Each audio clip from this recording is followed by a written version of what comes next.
Hello dear friends, very warm welcome to channel English Samadhan. मैं अभिषेक शर्मा आपका हार्दिक स्वागत करता हूं। सभी प्यारे साथियों को नमस्कार भाई। आशा करता हूं आप सभी लोग स्वस्थ और खुश होंगे और आपकी तैयारी एकदम बेहतरीन चल रही होगी। इस सेशन को आगे बढ़ाने से पहले आपको बता दें, जो अपन प्रीवियस लेक्चर डिस्कस कर चुके हैं, जिसमें अपन प्रेजेंट के चारों टेंस डिस्कस कर चुके हैं। प्रेजेंट के बाद में अपन चारों टेंस आपके पास्ट के डिस्कस कर चुके हैं, और आज के सेशन में हम डिस्कस करने जा रहे हैं वो है आपका फ्यूचर के चारों टेंस। तो वीडियो को अंत तक जरूर देखिएगा, और आज आशा करता हूं कि आज आपको मैं कुछ सिखा के जरूर जाऊंगा। ठीक है, चलिए आगे चलते हैं, लेट्स कंटिन्यू। पॉइंट्स की बात करेंगे तो एग्जाम ओरिएंटेड आपके 0 to हीरो यानी एग्जाम लेवल बिल्कुल बेहतरीन होने वाला है आपका। ठीक है, तो बिल्कुल तैयार रहेगा और जुड़े रहिएगा सेशन में। ठीक है, चलिए फ्यूचर टेंस की बात करें तो पहले इसके बारे में अपन थोड़ा सा चर्चा करते हैं कि किस तरह से इसके क्वेश्चंस बनते हैं और क्या इसकी परिभाषा होती है। तो इसको बोल सकते हैं, this tense expresses an action that is not finished yet, it will be finished in the near future. यानी ऐसी एक्शन जो कि आगामी भविष्य में कंप्लीट होगी। ठीक है, यानी इसके बारे में अपन विचार कर रहे हैं, ऐसा होगा। ठीक है, यानी ये चीज कंफर्म नहीं है। आइए आगे चलते हैं, let's continue. This tense expresses an action that has not yet happened or a state that does not exist but it is expected to take place। यानी इसके बारे में अपन एक आशा करते हैं कैसा होगा। मैं आगरा जाऊंगा, आप वहां जाओगे, वो यहां आएगी, मैं पत्र लिखूंगा, आप या तैयारी करोगे, आपका सिलेक्शन होगा। यानी ये सारी चीजें क्या है, फ्यूचर की बात है। आइए थोड़ा सा जानते हैं फ्यूचर के बारे में, कौन कौन से टेंसेज होते हैं और किस किस तरह के इसके स्ट्रक्चर होता है। Let's continue. पॉइंट की बात करेंगे मतलब फ्यूचर इंडेफिनिट। जैसा कि मैंने आपको पिछले लेक्चर्स के माध्यम से बताया था कि प्रेजेंट का इंडेफिनिट, पास्ट का इंडेफिनिट, और आज डिस्कस करने वाले हैं फ्यूचर का इंडेफिनिट। ठीक है, तो देखिए क्या कर रहा है पॉइंट आपसे। फ्यूचर इंडेफिनिट की बात करेंगे तो this tense expresses an action that is expected to be finished in near future. यानी ये बात करता है उस एक्शन के बारे में जो नियर फ्यूचर में होने वाली है। पॉइंट की बात करेंगे, this tense expresses an action that is upcoming to be happen in the near future. अब स्ट्रक्चर की बात करेंगे तो सब्जेक्ट, ठीक है, सब्जेक्ट के बाद में क्या आ जाएगा, आपका विल या सेल आ जाएगा, उसके बाद में आपकी मेन वर्ब की फर्स्ट फॉर्म, उसके बाद में ऑब्जेक्ट। ठीक है, ये किसके लिए होता है, अफर्मेटिव के लिए होता है। मित्र ध्यान दीजिएगा, एक बार सेंटेंस को आपको मैं एक्सप्लेन कर देता हूं। पहले क्या आएगा, सब्जेक्ट यानी सिंगुलर या हो या प्लूरल हो, दो चीजें याद रखिएगा हमेशा। यानी जो फ्यूचर का इंडेफिनिट होता है उसमें सब्जेक्ट सिंगुलर हो या प्लूरल हो कोई फर्क नहीं पड़ता। ठीक है, देखिएगा तो क्या करेंगे, सब्जेक्ट क्या है, अनुष्का। यहां पर अनुष्का के भाई हो, अनुष्का के पिताजी हो, अनुष्का के माताजी हो, अनुष्का के रिलेटिव्स हो, या फिर मेरे मित्र हो, या फिर आपके मित्र हो। कहने का मतलब ये है, सब्जेक्ट चाहे सिंगुलर हो या फिर प्लूरल हो, यानी आपकी वर्ब, आप जो हेल्पिंग वर्ब है वो सेम रहेगी, विल या सेल। ठीक है, देखिएगा यानी जैसे कि अनुष्का विल कॉल विराट, यानी अनुष्का विराट कोहली को बुलाएगी, यानी बुलाएगी, बुलाया नहीं है। कहने का मतलब होता है आपकी हेल्पिंग वर्ब विल हो जाएगी, मेन वर्ब की फर्स्ट फॉर्म ऑब्जेक्ट। ठीक है, अब इसे थोड़ा सा नेगेटिव में देख लेते हैं, केवल नॉट जुड़ जाएगा, सब्जेक्ट आएगा, उसके बाद में विल या सेल आएगा, उसके बाद में नेगेटिव आएगा तो नॉट हो जाएगा, वर्ब की फर्स्ट फॉर्म आएगी, मेन वर्ब की ऑब्जेक्ट आएगा। Anushka will not call Virat, Anushka Virat Kohli को नहीं बुलाएगी। ठीक है, ये हो गया हमारा नेगेटिव सेंटेंस। आइए आगे चलते हैं, लेट्स कंटिन्यू। देखिएगा पॉइंट की बात करेंगे, टू क्या कह रहा है। यानी ये तो था बेसिक यानी 10th स्टैंडर्ड तक के लिए। अब आ जाए थोड़ा कॉम्पिटिटिव एग्जाम्स के लिए, जिसमें कि कॉमन एरर आपसे एग्जामिनर पूछ लेता है। क्या कह रहा है पॉइंट आपसे, to show condition actions that have adverb clause present indefinite tense along with until और अनलेस। यानी इनमें क्या है कि ऐसा क्लॉज जिसमें अनटिल और अनलेस का प्रयोग किया जाता है, उसमें भी अपन फ्यूचर इंडेफिनिट का यूज करते हैं। आइए देखते हैं। Unless she works hard she will not pass. दो पॉइंट समझाना चाहूंगा, देखिएगा ध्यान से। सी विल नॉट पास यानी वो पास नहीं होगी। यानी क्या है, एक शर्त दी गई है कि जब तक वो मेहनत नहीं करेगी, अनलेस सी वर्क्स हार्ड। कहने का मतलब होता है अनलेस का प्रयोग किया जाता है कंडीशन के लिए और अनटिल का प्रयोग किया जाता है टाइम के लिए। तो दोनों चीजों को आप ध्यान रखें। ठीक है, देखिएगा, unless she works hard she will not pass, जब तक वो मेहनत नहीं करेगी तब तक वो पास नहीं होगी। If you run fast you will win the race. यदि आप तेज जीतोगे, क्या नाम है, तेज भागोगे, तो आपका क्या करोगे, आप दौड़ को जीत जाओगे। यानी दौड़ को जीत जाओगे, लेकिन शर्त क्या है, यदि आप तेज दौड़ोगे तो, ध्यान दीजिएगा, आप रेस को जीत जाओगे, लेकिन कंडीशन क्या है, यदि आप तेज दौड़ोगे तो। आइए आगे चलते हैं, पॉइंट क्या कह रहा है। अगर तुम उसे नहीं बुलाओगे तो मैं भी नहीं आऊंगा। यानी दो दोस्त हैं, एक ने कहा कि भाई साहब अपने उसको भी बुला लो, बोले को बुला तो लेंगे लेकिन रीजन एक है, अगर वो नहीं आया तो मैं भी नहीं आऊंगा। दोनों की बात एक ही है, ठीक है। देखिएगा, if you don't invite her I won't come either, यानी if you don't invite her, मेरी शर्त यह है आप उसे नहीं बुलाओगे, आई वोंट कम आइदर, तो मैं भी नहीं आऊंगा, ठीक है। इस तरह के सेंटेंस और भी मैं आपको एक्सरसाइज लूंगा, देखिएगा ध्यान से। अगर हम पौधों को पानी नहीं देंगे तो वो सूख जाएंगे। कहने का मतलब होता है पौधे सूख जाएंगे, शर्त क्या है, यदि हम उसको पानी नहीं देंगे तो क्या हो जाएगा, if you don't water the plants they will dry up, ठीक है, दे ड्राई अप। कहने का मतलब होता है यदि हम क्या करेंगे, उनको पानी नहीं देंगे तो वो सूख जाएंगे, ठीक है। चलिए आगे के पॉइंट की बात करेंगे, थोड़ा सा आगे चलते हैं, देखिएगा। अब एक एक्सरसाइज के माध्यम से समझ लेते हैं, इस तरह के सेंटेंसेस पूछे जाते हैं, एक बार क्विक रिवीजन करते हैं। देखिएगा, पहला सेंटेंस कह रहा है अब मैं घर जाऊंगा, तो क्या कह रहा है, now I shell go home. माता जी खाना खाएंगी, the mother will eat food. आज हमारे घर मेहमान आएंगे, today the guest will come to our home. लड़के मैदान में हॉकी खेलेंगे, the boys will play hockey in the field. लड़कियां कक्षा में गाना गाएंगी, the girls will sing song in the class. हम साथ साथ स्कूल जाएंगे, we shall go to school along. Ravi छत पर पतंग उड़ाएगा, Ravi will fly kite on the roof. दादाजी कुर्सी पर बैठकर अखबार पढ़ेंगे, the grandfather will read the newspaper sitting in the chair. दो चीजें ध्यान रखिएगा, आपको मैं प्रेपोजिशन वाले पॉइंट बता दूंगा। यहां पर आपको थोड़ा सा भी डाउट हो कि सिटिंग के बाद में इन क्यों आया, तो मित्र ध्यान दीजिएगा, ऐसी कुर्सी जिस पर व्यक्ति हाथ खड़े मतलब हाथ रख के बैठ जाता है, दोबारा सुन लीजिए, ऐसी कुर्सी जिस पर व्यक्ति हाथ रख के बैठ सकता है, ऑनरेबल किसी व्यक्ति के लिए जो चेयर मंगाई जाती है उसे इन, यानी जिसमें व्यक्ति आराम से बैठ जाता है। स्टूल या फिर बिना हैंडल वाली कुर्सी के लिए अपन ऑन का प्रयोग कर सकते हैं, और जब कुर्सी कंफर्टेबल सोफा होता है उसके लिए अपन इनका प्रयोग कर सकते हैं। तो ध्यान दीजिएगा, आपके दो पॉइंट क्लियर करा दिए मैंने, ठीक है। चलिए आगे चलते हैं, अगला सेंटेंस क्या कह रहा है, तुम मुझे जिंदगी भर याद करोगे, तुम मुझे जिंदगी भर याद करोगे, you will remember me whole life. क्या हो जाएगा, you will remember me whole life. अगला पॉइंट, वह हवाई जहाज से अमेरिका जाएगी, वह हवाई जहाज से अमेरिका जाएगी, तो क्या बोलेंगे मित्र, she will go to America by aeroplane, ठीक है, पॉइंट खत्म। आगे की बात करते हैं, यहां पर हमारा इंडेफिनिट टेंस क्लियर हो जाता है, ठीक है दोस्त। अगला पॉइंट, फ्यूचर कॉन्टिन्यूस की बात करेंगे। फ्यूचर के कॉन्टिन्यूस की बात करेंगे, थोड़ा इसके बारे में भी जान लेते हैं। कॉन्टिन्यूस का मतलब होता है कोई काम जारी चल रहा है, फ्यूचर यानी आगामी, अभी हुआ नहीं है, आगे होगा। आइए जानते हैं किस तरह से होता है future continuous. This tense is used to express an action that will be in progression, यानी ऐसी एक्टिविटी, ऐसी एक्शन जो कि फ्यूचर में चल रही है, ठीक है। देखिएगा, सब्जेक्ट, उसके बाद में विल बी, उसके बाद में वर्ब की first form ING plus object, छोटा सा पॉइंट है, ठीक है। She will be cooking food at this time tomorrow, कल वह इस समय खाना बना रही होगी, कल वह इस समय खाना बना रही होगी, तो she will be cooking food tomorrow at this time tomorrow. कहने का मतलब होता है कि यानी कल वो इस समय खाना बना रही होगी, कल मैं आपको याद कर रहा हूँ, नेताजी भाषण दे रहे होंगे, इस तरह से अपन एक्सपेक्ट कर सकते हैं, माता जी खाना बना रही होंगी, वह किचन में होंगी, इस तरह से, ठीक है।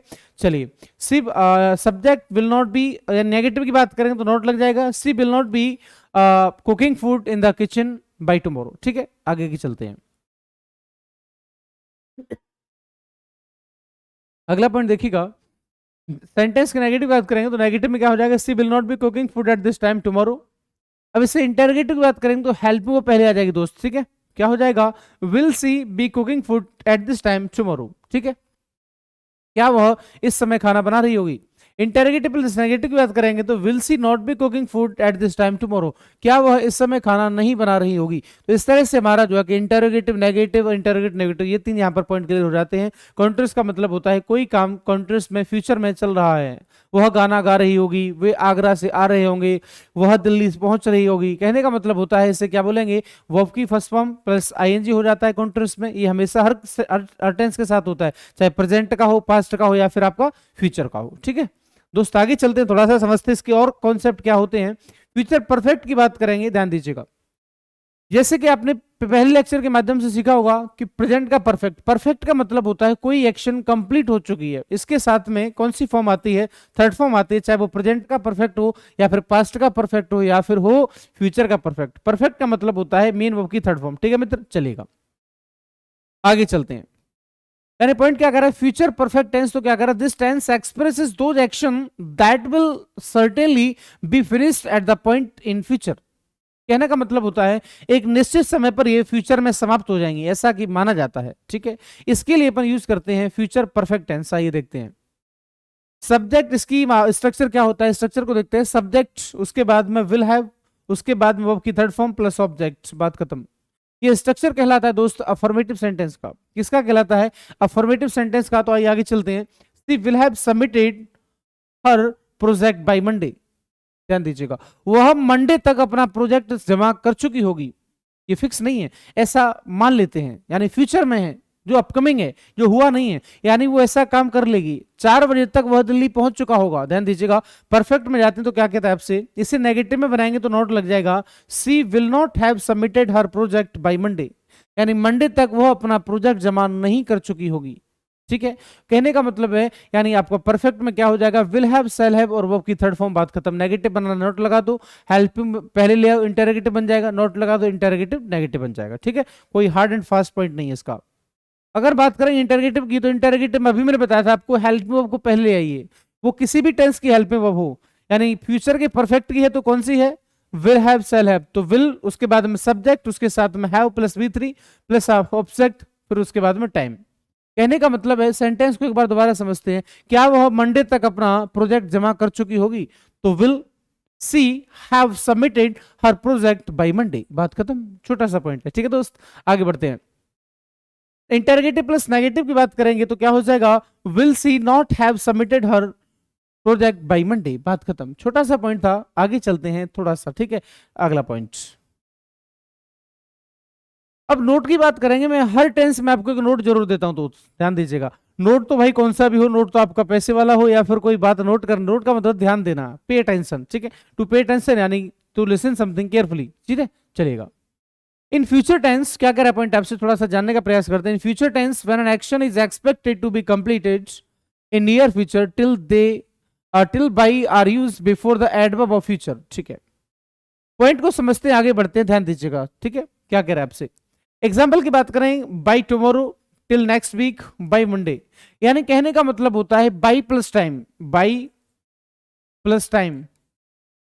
ये हमारे क्या होते हैं, इनको बोलते हैं कीवर्ड्स। क्या बोलते हैं इनको, इनको बोलते हैं भैया जी कीवर्ड्स, यानी इनसे पता चलता है कि हमारा टेंस कौन सा है, फ्यूचर का परफेक्ट टेंस है दोस्त। ठीक है, फ्यूचर का परफेक्ट टेंस है, तो क्या हो जाएगा, इस तरह के वर्ड हमें बताते हैं कि टेंस कौन सा है। यानी बाई टुमारो, ये टाइम दिया गया है, till next week, by Monday, by next day, by tomorrow evening. कहने का मतलब होता है, बाई प्लस टाइम का मतलब होता है फ्यूचर का परफेक्ट। ये हमारे कीवर्ड्स होते हैं, इनका विशेष ध्यान रखिएगा। ये आपके कॉम्पिटिटिव एग्जाम्स में यही वर्ड हमें हेल्प करते हैं, इनको बोलते हैं हिंट वाले वर्ड्स। ठीक है, चलेगा। पॉइंट अगर की बात करेंगे, क्या कह रहा है, to show an action in which when और before is followed by present tense. आइए इसको भी थोड़ा समझ लेते हैं बारीकी से। क्या कह रहा है आपसे, एग्जाम्पल को देखते हैं। आई will have completed this task before she comes, उसके आने से पहले मैं इस कार्य को कंप्लीट कर चुका हूंगा। I will have completed this task before she comes, यानी व्हेन और बिफोर का प्रयोग करके इंडेफिनिट टेंस से पहले भी अपन फ्यूचर परफेक्ट का प्रयोग करते हैं। एक बार दोबारा समझिएगा, आई will have completed this task, मैं इस टास्क को कंप्लीट कर चुका हूंगा, बिफोर सी कम्स, ये जब वो आएगी उससे पहले, यानी उसके आने से पहले। He will have reached school before the bell rings, कहने का मतलब होता है वह स्कूल पहुंच चुका होगा जबकि घंटी बजती है, यानी घंटी के बजने से पहले वह क्या कर चुका होगा, वो आपके स्कूल पहुंच चुका होगा। ठीक है, अब दो चीज ध्यान रखिएगा, कॉम्बिनेशन होता है आपका फ्यूचर परफेक्ट का। तो एक चीज समझिएगा ध्यान से, आपको थोड़ा डिटेल में बता देता हूं मैं। जैसे सेंटेंस के मैं सब समझते हैं, सब्जेक्ट, उसके बाद में विल या सेल किस में आता है, फ्यूचर में आता है। उसके साथ में फर्स्ट फॉर्म हैज होता है, हैव होता है। ठीक है, हैव का सिंगुलर में हैज हो जाता है। उसके बाद में क्या है, थर्ड फॉर्म, यानी फ्यूचर के बाद में परफेक्ट, फ्यूचर इंडेफिनिट बना, क्योंकि फ्यूचर के साथ डायरेक्ट थर्ड फॉर्म नहीं आएगी, समझिएगा। फ्यूचर के साथ में, फ्यूचर मॉडल का मतलब क्या होता है, मॉडल के साथ में कभी डायरेक्ट थर्ड फॉर्म नहीं आती, चाहे बी लगा हो या हैव लगा हो, तब थर्ड फॉर्म आएगी, तभी बनता है आपका परफेक्ट टेंस। ठीक है, इसको आपको मैं डिटेल में बताऊंगा। अगला पॉइंट देखिएगा, अगला पॉइंट कह रहा है आपसे फ्यूचर परफेक्ट कॉन्टिन्यूअस। मित्र क्या कह रहा है आपसे, फ्यूचर का परफेक्ट कॉन्टिन्यूअस। तो आइए एक बार देखते हैं किस तरह की पॉइंट आपसे एग्जामिनर पूछता है। ठीक है, चलिए फ्यूचर परफेक्ट कॉन्टिन्यूअस की बात करेंगे। This tense is used to express an action that is up to some point of time in future. कहने का मतलब है इसमें टाइम भी दिया रहता है, क्या होता है, इसमें टाइम दिया रहता है, बाकी सारी चीजें समान रहेंगी। आइए थोड़ा सा देखते हैं, लेट्स कंटिन्यू। सब्जेक्ट्स, उसके बाद में क्या हो जाएगा, विल हैव बीन या फिर शैल हैव बीन, ठीक है। उसके बाद में वर्ब की फर्स्ट फॉर्म में आईएनजी। ये चीज हमेशा ध्यान रखिएगा, कॉन्टिन्यूस कौन सा भी हो, चाहे प्रेजेंट का हो, पास्ट का हो या फिर फ्यूचर का हो, वर्ब की फर्स्ट फॉर्म में आईएनजी आएगा, ठीक है। आगे चलते हैं। प्लस ऑब्जेक्ट, प्लस टाइम दिया होगा यानी सिंस फॉर, उसके बाद में टाइम दे दिया होगा। थोड़ा सा देखिए एग्जांपल के माध्यम से समझते हैं। She will have been washing clothes for 3 hours, वह 3 घंटे से कपड़े धो रही होगी, यानी फ्यूचर की बात चल रही है, टाइम भी दिया गया है। क्या हो जाएगा, फ्यूचर का परफेक्ट कंटिन्यूअस, और हेल्प में क्या होती है, will have been, shall have been. आराम से कर लेंगे, कोई दिक्कत नहीं, ठीक है। आइए और समझते हैं। यानी वो 3 घंटे से कपड़े नहीं धो रही होगी, वह 3 घंटे से कपड़े नहीं धो रही होगी, तो मित्र क्या करेंगे, she will not have been washing clothes since, sorry क्या नाम है, ध्यान दीजिएगा, पॉइंट समझने वाला है। मैं आपको प्रीवियस लेक्चर में बता चुका हूं, क्या करे पॉइंट आपसे देखिएगा। फॉर का प्रयोग किया जाता है point of period of time, क्या होता है, पीरियड ऑफ टाइम, और सिंस का प्रयोग किया जाता है point of time, period of time ये होता है आपका पॉइंट ऑफ टाइम। दो चीज समझिएगा, यानी फिक्स समय की बात की जाए, 2 बजे, 3 बजे, 4 बजे, 5 बजे, 6 बजे, या फिर कोई डेट फिक्स कर दी जाए, तो आप सिंस का प्रयोग करेंगे। जैसे मैंने कहा आपसे 1947 से 15 अगस्त 1947 से वह दिल्ली में रह रहा है, तो यहां पर सिंस आएगा। और मैंने कहा वह कई सालों से दिल्ली में रह रहा है, तो यहां पर फॉर आएगा। जब टाइम का नाम दिया हो, पर्टिकुलर फिक्स कर दिया हो, वहां सिंस का प्रयोग करेंगे। और जब कोई काम रिपीटेशन में चल रहा है, ड्यूरेशन में चल रहा है, तो उससे क्या बोलते हैं, उसे फॉर का प्रयोग करते हैं। जैसे मैंने कहा 3 घंटे से, तो फॉर 3 आवर्स, लेकिन 3 बजे से, तो सिंस 3 o'clock। ये अंतर होता है आपके सिंस और फॉर में। ये आपको मैं प्रीवियस लेक्चर्स में डिटेल में बता चुका हूं, ठीक है।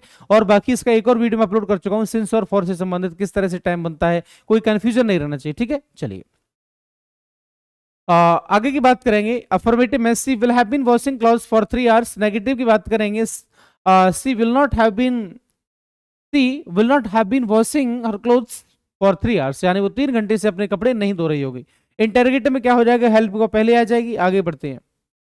इंटेरोगेटिव प्लस नेगेटिव की, पहले इंटेरोगेटिव की बात करेंगे, उसके बाद इंटेरोगेटिव प्लस नेगेटिव की बात करेंगे, तो क्या हो जाएगा, पहले आएगी हेल्पिंग वर्ब, उसके बाद में सब्जेक्ट, उसके बाद में नॉट हैव बीन, फिर उसके बाद में वर्ब की फर्स्ट में I N G, object, since for plus time, ठीक है। देखिएगा, यानी will she not have been washing her clothes for 3 hours, क्या वो 3 घंटे से कपड़े नहीं धो रही होगी, ठीक है। अगला पॉइंट, यहां तक आशा करता हूं सारी चीजें क्लियर है। यदि वास्तव में सारी चीजें क्लियर है तो एक बार मेरे कमेंट बॉक्स में जरूर बताइएगा। अब इसके बारे में बात करते हैं एडवांस कॉन्सेप्ट की, जो कि नोट का काम करता है। नोट का मतलब होता है the thing that should be paid attention, यानी जिस पर ध्यान दिया जाना चाहिए। पॉइंट क्या करें, एक बार देखते हैं। Future perfect progressive denotes continue action, while future perfect denotes completed action. ध्यान दीजिएगा, फ्यूचर परफेक्ट कॉन्टिन्यूस में क्या होता है, कोई एक्टिविटी चल रही होती है, और फ्यूचर परफेक्ट में कोई एक्टिविटी समाप्त हो चुकी होती है। आइए देखते हैं दो एग्जांपल के माध्यम से। By the end of this month I will have been travelling for 6 months। ध्यान दीजिएगा, यानी इस महीने के अंत तक मैं 6 महीने से यात्रा कर रहा हूंगा। ध्यान दीजिएगा, टाइम दे दिया। मैंने क्या कहा था अभी आपसे पिछले लेक्चर में, अभी पिछले समय 2 मिनट पहले क्या कहा था, बाई प्लस टाइम दिया गया हो, यानी फ्यूचर का परफेक्ट है, बात खत्म। ध्यान दीजिएगा, फ्यूचर परफेक्ट कंटीन्यूअस की बात करेंगे तो क्या कह रहा है, देखिएगा, यानी by the end of this month I will have been travelling for 6 months। Future perfect continuous, यानी इस महीने के अंत तक मैं 6 महीनों से यात्रा कर रहा हूंगा, ठीक है। फ्यूचर ये क्या क्या शो कर रहा है, ये एक्शन को कंटिन्यू शो कर रहा है। आगे की बात करते हैं। Bye the end of this month I will have travelled for 6 months। Time तो इसमें भी दे दिया गया, लेकिन इसमें एक्शन आपकी कंप्लीट हो चुकी है, यानी इस मंथ के अंत तक मैं 6 महीने कंप्लीट कर चुका हूं। समझिएगा, यानी इसको एक्शन आपकी कंप्लीट हो चुकी है, इसमें आपकी कंटिन्यू चल रही है। यही आपका बेसिक सा अंतर होता है, ठीक है। तो आशा करता हूं ये सेशन आपके लिए हेल्पफुल रहा होगा। सारी चीजें आपको दिल से अच्छी लगी हैं तो एक बार सेशन को शेयर जरूर करें, वीडियो को लाइक करना बिल्कुल मत भूलिएगा। मैं क्या कह रहा हूं दोस्त, एक बार दिल से सपोर्ट कीजिएगा, मैं आपका साथ जरूर दूंगा। इस तरह की और भी चीजें आपके लिए लेके आता रहूंगा। आइए थोड़ा सा प्रैक्टिस ले लेते हैं, ठीक है। माताजी आधे घंटे से खाना बना रही होंगी। Mother will have been cooking food for half an hour, ठीक है। एक लड़के 1 घंटे से मैदान में क्रिकेट खेल रहे होंगे। Boys will have been playing cricket in the field, क्या, फॉर 1 आवर। आगे बात करेंगे पॉइंट की। मुख्यमंत्री जी 1 घंटे से स्टेज पर भाषण दे रहे होंगे। The chief minister will have been delivering speech on the stage for 1 hour. यानी मुख्यमंत्री जी 1 घंटे से स्टेज पर भाषण दे रहे होंगे, ठीक है। अगला टेंस क्या कह रहा है दोस्त, राधा 10 बजे से उसका इंतजार कर रही होगी, तो Radha will have been waiting for him since 10 o'clock। यानी टाइम आपका फिक्स है, सिंस लगा दो, और कंटिन्यूस चल रहा है तो उसके लिए फॉर लगा दो। यही सिंपल भाषा कहलाती है दोस्त, ठीक है। चलिए, ठीक है। आशा करता हूं ये सेशन आपके लिए हेल्पफुल रहा होगा, और यदि मैं आपको वास्तव में कुछ सिखा पाया तो एक बार कमेंट बॉक्स में बताएगा आपको वीडियो कैसा लगा, क्या चीजें समझ में नहीं आई, उनके लिए मैं दोबारा प्रयास करूंगा और भी चीजों को सुधारने का प्रयास करेंगे, और आपके लिए इस तरह की और भी इंफॉर्मेटिव वीडियो आते रहेंगे। तब तक के लिए नमस्कार, जय हिंद, सत श्री अकाल, राधे राधे, भारत माता की जय। चैनल को सब्सक्राइब जरूर करें, लाइक बटन को दबाना बिल्कुल मत भूलिएगा। Thank you, bye bye, take care.